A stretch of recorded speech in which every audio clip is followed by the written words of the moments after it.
What's going on, everybody? I'm Dan the Realtor. Realtor commissions could be on the chopping block. Refinance opportunities are on the rebound. We got the DMV real estate report, the real estate hot or not, and we're going to jump into the comments section. Welcome to the Real Estate Wire, folks.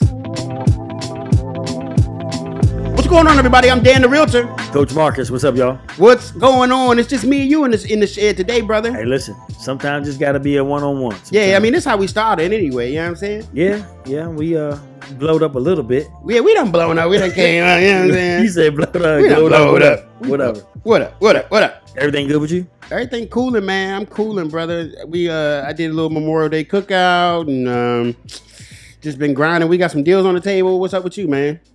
Same. I threw some wings on, hung out with the family. Yeah, you showed me them joints. That was you. I can't even. I had no competition.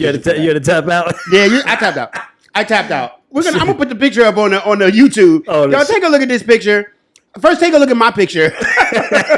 All right, this is my picture. I'm gonna put it right here. And I was like, yeah, I'm about to stunt on Marcus. I'm gonna show him my grill skills. But then Marcus came back with this. Take a look at this. The Chef MDF had to light you up a little bit. I know enough to know when I'm bested. Hey, that's my shout out to my mom, my grandmothers. That's their fault. And Food Network. Look at you working on that joint for like 3 weeks. I know. It's been when your mama work and your daddy work. Like, I'm the oldest of 4. I had to learn how to cook. Oh dang! Right on the grill though. That's impressive, bro. I was highly impressed by that. I didn't like my mama telling me what to do. So I was like, oh, she's like, take the chicken out, throw it out, salt, pepper, garlic powder. And I got tired of that. So I just started creating my own stuff and it's gone from that. So, well, speaking of which, let's get into the real estate news. Let's do it. So the top real estate headline for today. So today, we're going to talk a little bit about how real estate agents get paid. Because there has been, if you've been paying attention or maybe not been paying attention, there's actually been a lawsuit that was filed against the National Association of Realtors because sellers, especially during the pandemic, they felt like they were paying too much in real estate commissions. Which, hey, you're the consumer. You have the right to negotiate how much you pay your professionals, right? Yeah. And so there's a big, huge lawsuit. If you haven't heard about it, maybe a lot of your realtor people aren't talking about it, but we're going to talk about it because it's happening. Let's talk about it. So just a quick little synopsis about real estate commissions, how they came into existence.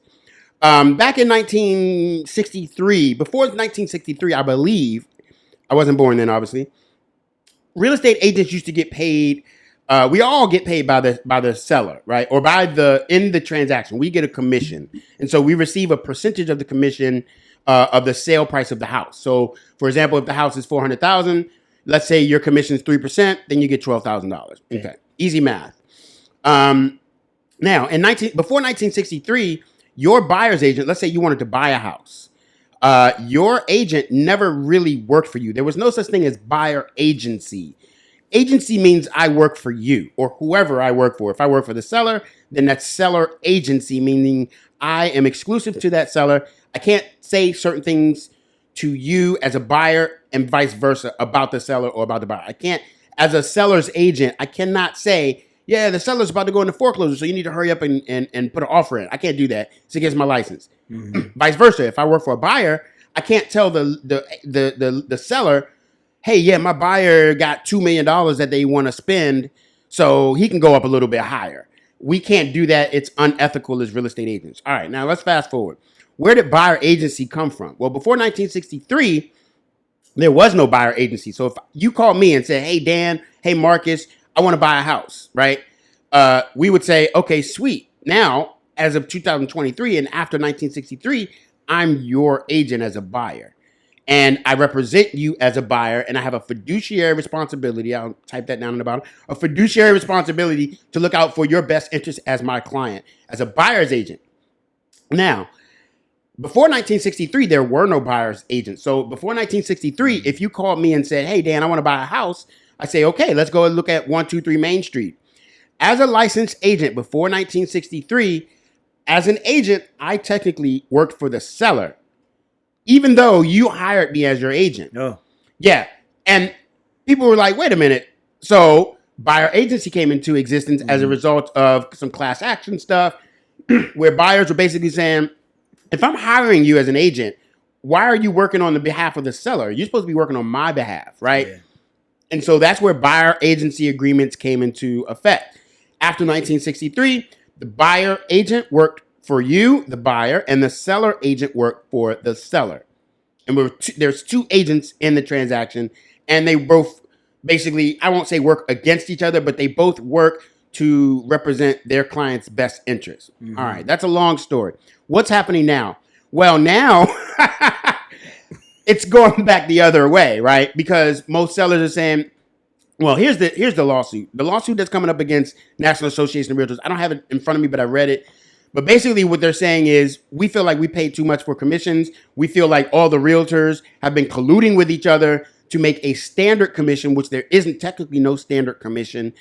And they got a case. They basically bring in a case against the National Association of Realtors and a couple specific brokerages as well.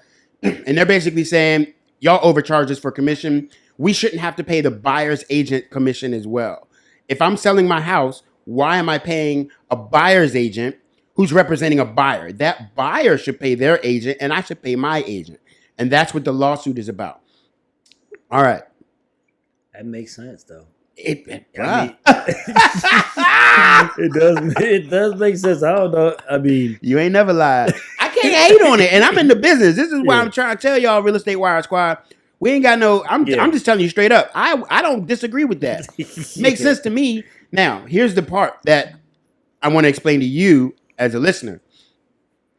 It don't matter who pays the commission, because whoever's bringing the money to the table is paying the commission. For example, if you're a buyer and you're paying $400,000 for a house, where's the money coming from? If you're a buyer, if you're a buyer and you're buying a house for $400,000, where's that money coming from? Coming from you, right? And who's giving you the money? Wherever you get it from, like the bank. Well, you talking about the loan, right? The loan. Oh, okay. I'm thinking. But you're ultimately right. It's coming from the down payment and closing costs. No, you're correct. The money for the entire purchase is coming from the buyer. So technically, the buyer is paying the commission, because you're a seller and you're saying, "Well, my house is worth $400,000. You got maybe a $300,000 mortgage left on it, and you keep the rest, right? The $100,000, that's your equity or that's your profit once you sell it, right? And then you say, okay, that's my $100,000. Then you got to pay a commission on that, because nothing's for free unless you try to do for sale by owner or something like that, which you can do that, right? You can do your own taxes. You can do your own dentistry. You can do your own. You can represent yourself as a lawyer, right? You have the right in America to represent yourself in any transaction, right? But the benefit of working with a real estate agent is that we have experience and we have transactional history. Same thing working with a lawyer. They have history, they have experience, and they've studied the craft. So most people just hire a lawyer because you don't want to represent yourself in court. Most people hire a dentist because you don't want to have to pull out your own teeth. Most people hire a real estate agent because they don't want to have to deal with all the paperwork, the transactional inexperience that they may have had. Most people only sell a house once or twice in their lifetime, right? And so most people hire a real estate agent because we get it done faster, more efficiently, and we save you time, energy, and money. That's why you hire a real estate agent. And now they're coming after those commissions, right? And so they're basically saying, well, we feel like we shouldn't be paying a buyer's agent and a listing agent. And so how does that affect you as a buyer? How does that affect lending on the overall? And that's kind of what, bringing you up to speed, that's what we're talking about on the real estate topic right now. I can't get mad at them bringing this out. I wonder who the collective of people might be that are bringing this about. It's a bunch of people. Yeah, like you talking about like hundreds or thousands. It's like of a people. Class action lawsuit against the National Association of Realtors. I was wondering. And then how they, what justifies too much, right? Because, but on the lending side. Some of y'all might not agree with this if y'all watching it as a realtor, but on the lending side, we get as a lender, we get blamed. We have to carry a lot of responsibility. Like I was talking about, all the conversations I've had just getting here today with a bunch of title companies, and the title companies are responsible for putting the fees together, make sure it's legally sound or whatever. But I'm involved in that conversation, and if something goes wrong with the title work or something goes wrong on that side of things, everybody's looking at me as to how come you didn't XYZ, right? Realtors, you understand what I'm saying? Of course. Right? And then it's like, okay, but the realtors, y'all, I'm not gonna say it. Y'all get involved. Speak your truth. But at the same time, there's a lot of times where it's like y'all write the contract and then y'all get out the way, and then say they. they. So it's like how much is too much when it talks You mean about commission? Yeah. So great question. Because right now the typical amount of commission split. That's the problem. It ain't typical. Well, okay. You just got sued. That's the issue. The language. I ain't got nothing for y'all to come after though. But it's all in an irrevocable trust. You would hear all about like 6%, right? Like 6% split between buyer and seller. That's the lawsuit. Right. That's the too much. Because there is no now. I have to pull up each state's buyer agency agreements and listing agreements, but there is no standard commission. There is no typical real estate commission, which is strange because the least regulated side of the real estate transaction is the realtor side. We're heavily regulated, bro. Nowhere near what we are. Oh well, sure, because y'all are directly dealing with money, right? Y'all are definitely. That's understandable. Y'all are dealing with the collateral, though, right? Yeah. And y'all and a lot of realtors. But y'all. Hey, look, we're both regulated, and I get it. And there may be more regulation coming. The issue is that standard. Can I get the 3% or what do you mean? That y'all get? Look, all the title company, real estate the typical. There is no typical real estate commission. Real estate commissions in this area, I've seen between 4% and 7%. I've never seen a 7% sales commission on I've residential. Seen it. Yeah. Okay. Because it's what you negotiate. There is no standard, and that's what the lawsuit is about. Okay. Is you guys as real estate agents, what they're saying is that we have colluded to create the illusion that there is a fixed interest rate. I mean, a fixed commission. Yeah. And there is no fixed commission. I get it. And that is what we at the Real Estate Wire are here telling you. And there is no fixed commission. So on my side, there's certain things you like. There's regulations where when you look at the fees compared, and the fees can be a certain percentage of the loan amount. You can't it'll give you hard stops and systems sometimes. Like, no, you cannot charge that. Like, because it's regulated, Reg Z and all these. It's like you cannot. We can charge however much the seller wants to charge us, wants to give us. That's the bottom line. So I understand the lawsuit then. Yeah, there's a lawsuit, and here's the deal. Y'all watching right now and say, "Oh, that's not fair, man. Y'all make too much money." Okay, well then sell it yourself. Like straight up, you could sell it yourself. Yeah, you could hate us, but the reality is we provide an invaluable service, and there is no United States economy without real estate. That's a fact. And I'll say it again: there is no United States economy without real estate. Every single time this country goes into a recession, guess who bails this country out? Brings it back. Real estate. We bring this country out of recession every single time. The government throws us into recession, and we bail everybody out again. So y'all can, and I know most of y'all listening actually do love real estate. You have a love for real estate. You have a passion for real estate.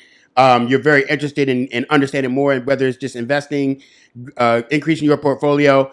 But we want to bring this information to you because, the real estate agent commission can be on the chopping block. It's not going to go to zero. But as a buyer now, here's where it affects you. Mm-hmm. As a buyer, you may now have to start paying your buyer agent commission out of your own pocket.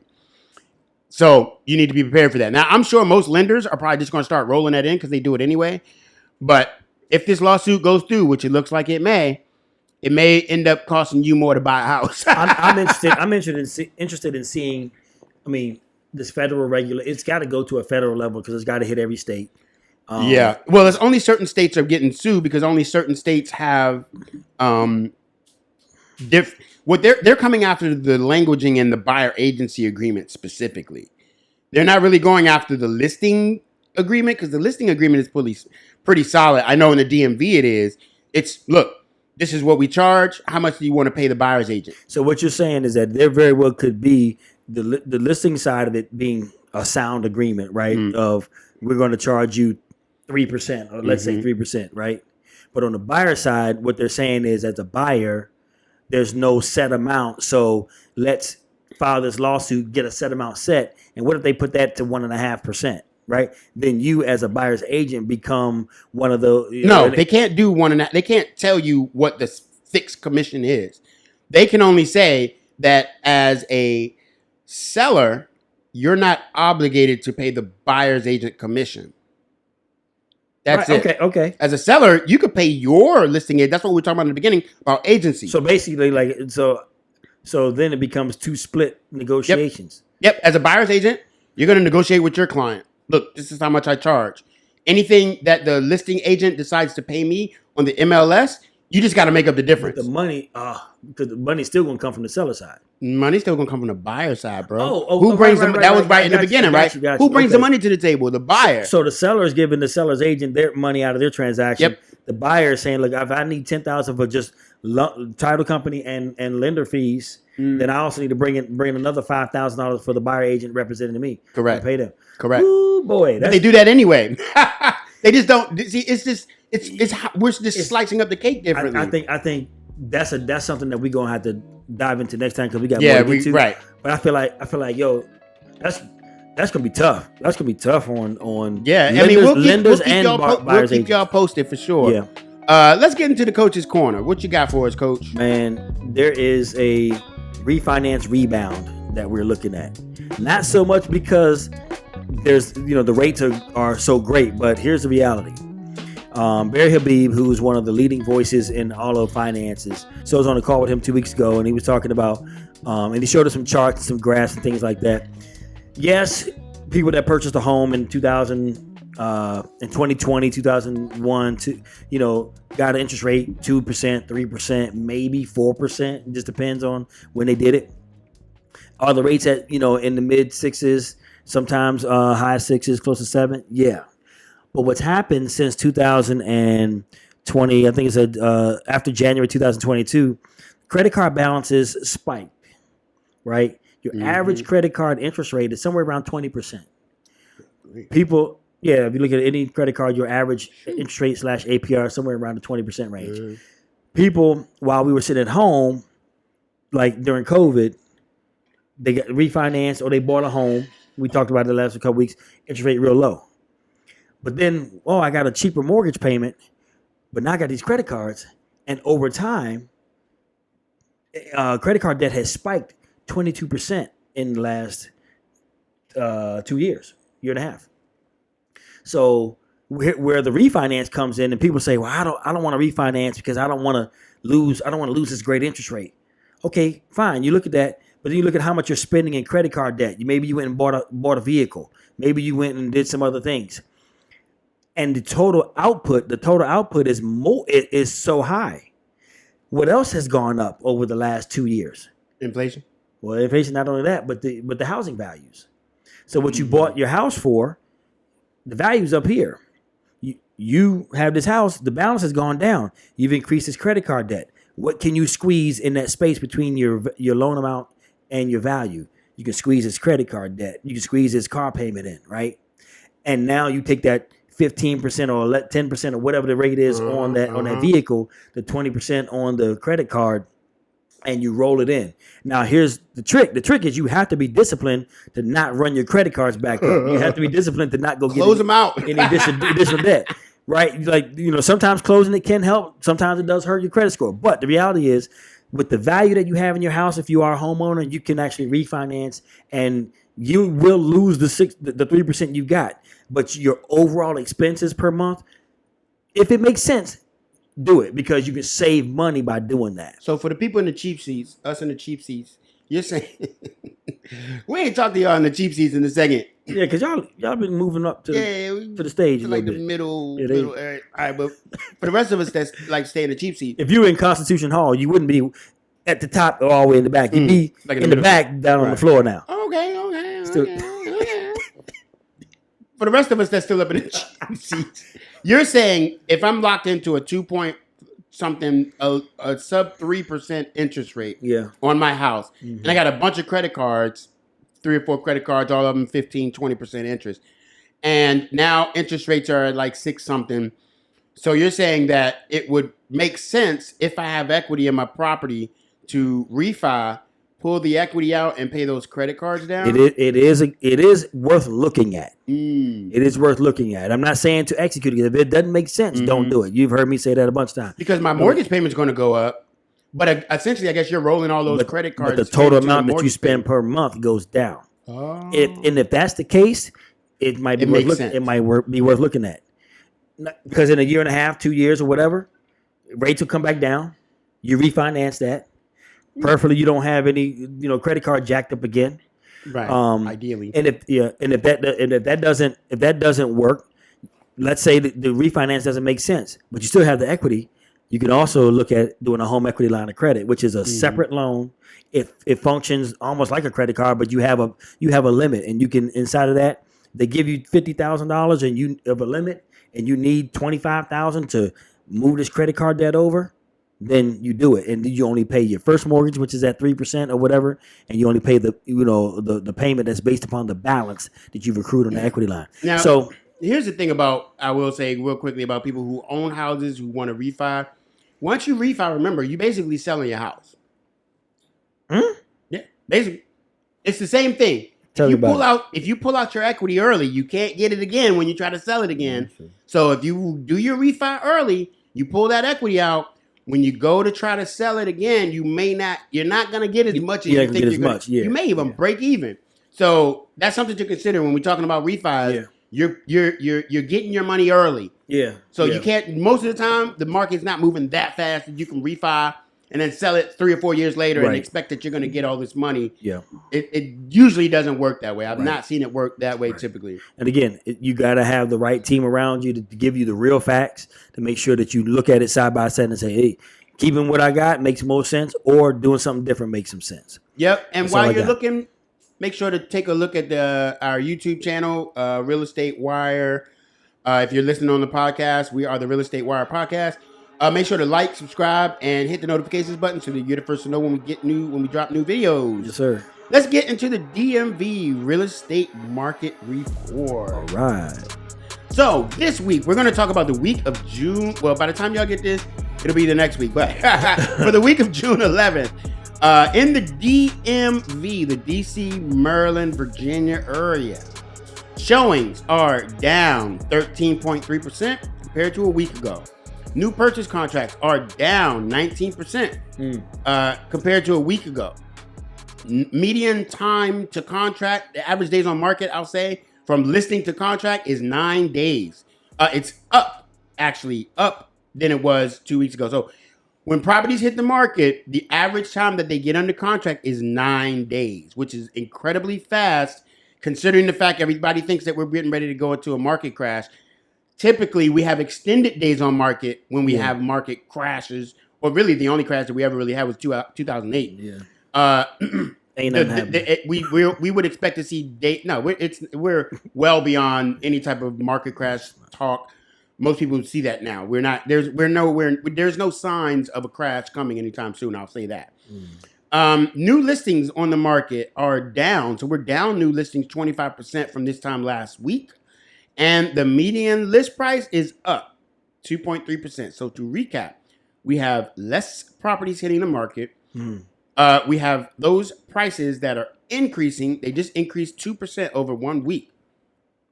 And the average days on market is 9 days, which is longer than it was. It was 15 days. It was 15 days, and now it's 9 days. And so shorter time frame.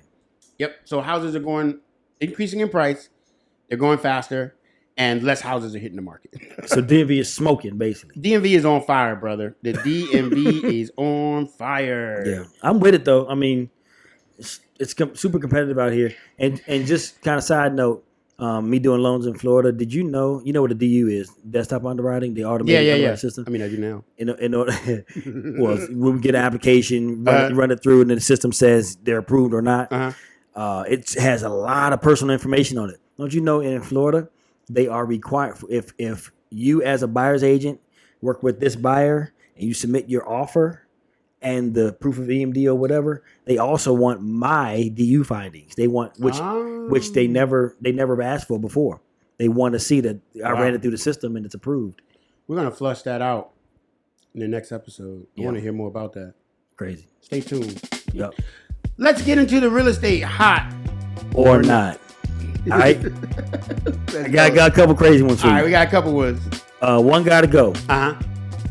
James Brown, Stevie Wonder, Michael Jackson, or Prince. Them and everything that they did. James Brown, Stevie Wonder, Michael Jackson. Michael Jackson, or Prince. Mm-hmm. That's so tough. I can't get rid of James Brown because without James Brown, there are none of those people. So I'll get rid of Michael Jackson. Yeah, I'm fine with that. He's weak to me. I don't care. Real talk. I think it's probably between. I can't get rid of Prince, man. You got the Rainbow Children. You got musicology. It's between Michael Jackson and Prince, but I think I'm gonna send Prince home. Okay, what's next? One gotta go, and you may not have seen these movies. New Jack City, Mm-hmm. Juice, Boys in the Hood. One of those three. I never seen any of them, so no, I've seen Boys in the Hood. I never seen Juice. I never seen New Jack City. You can come for me in the comments if you want. It will mean nothing to me. So Juice. I'm with you on that. That was a joint with Tupac. Yeah. Yeah. I mean, actually, I do like Tupac as an actor. He's pretty good. There's this whole conspiracy that his entire thug life persona was a lie because he grew up in private school and he had like. He's from around here. Yeah. Baltimore. Which, he's from Baltimore. Yeah, which it's a debate if it's whether the DMV or That's not. not the DMV. Would you rather have snowshoes for your feet or toasters for your hands in the cold? Snowshoes for my feet because I can walk wherever I want to go. Okay. What about you? Probably same. Last one.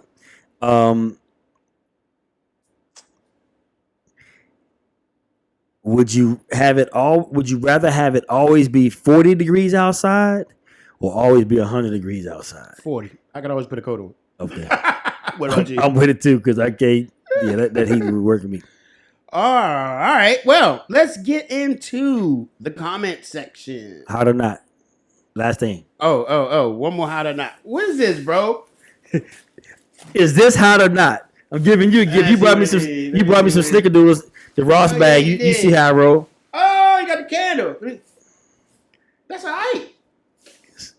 It what? No, I mean that's me, bro. Oh, thanks, Tiff. Yeah. Is this a medium? You know I'm a medium. I can exchange it. It's a large, ain't it? I always be wearing brain large. Extra large. Just hold it up. This joint say Phil's Mortgage Group. You know it. Hey, it's where I announced it. It's where I announced it. But why you put something like Dan Wheeler Phil's Mortgage Group? I'm just giving you what a. I appreciate it, but if it's too big, I need a medium. You know I'm a little kid. I wear kid size. I got you. You snap. I'll get you one that snaps between with legs. the little snaps. I need the snaps, man. Yeah, I'll get you one. I need the snap with the little. I wouldn't. You know sure. they got the arms so you can open up for your big head. That's what I need. Because I got a Wheeler Dome. I bring you one next week. That's a you said you want medium. Yeah, like a medium. All right. Thanks, bro. If it's too tight, then that's on you. So we got a comment. If it's too tight, it's not. Do you see me? I'm 150 pounds, bro. Is they gonna? You only weigh 150. I mean, no. Sorry, I'm 170. I used to be about to say. Yeah, I picked up weight after the pandemic and never dropped it. I still need to lose weight. So this comment comes from Mind Yours 335. We're gonna do this briefly. Mind Yours 335 on TikTok. By the way, if you have any comments, drop them below. We may pick you to read one of your comments. So this gentleman says 2% interest rates. Okay, he says 2% interest rates might not be good for the economy as a whole, but it's great for buyers. You can buy more house. What say you, Coach Marcus? I appreciate that we have somebody on here who's actually speaking like he got some sense. That's the first thing. The second thing is I agree that it might not be good for the economy, but it's certainly good for buyers. But it also brings everybody that thinks it's good for them, puts more buyers in the buyer pool, and then they start working against each other because they're competing, which we know we're already in a tight market. But it is good because your household expense on your mortgage is a cheap payment. I love it. I love it. Yeah, I disagree. I think it's. Do you? Of course, 2% interest rates are the worst things that ever. For buyers? Yeah, for buyers, it's terrible for buyers. Why? because it just pushes the price of your house up. Buyers think, oh, 2% is the best thing that ever happened.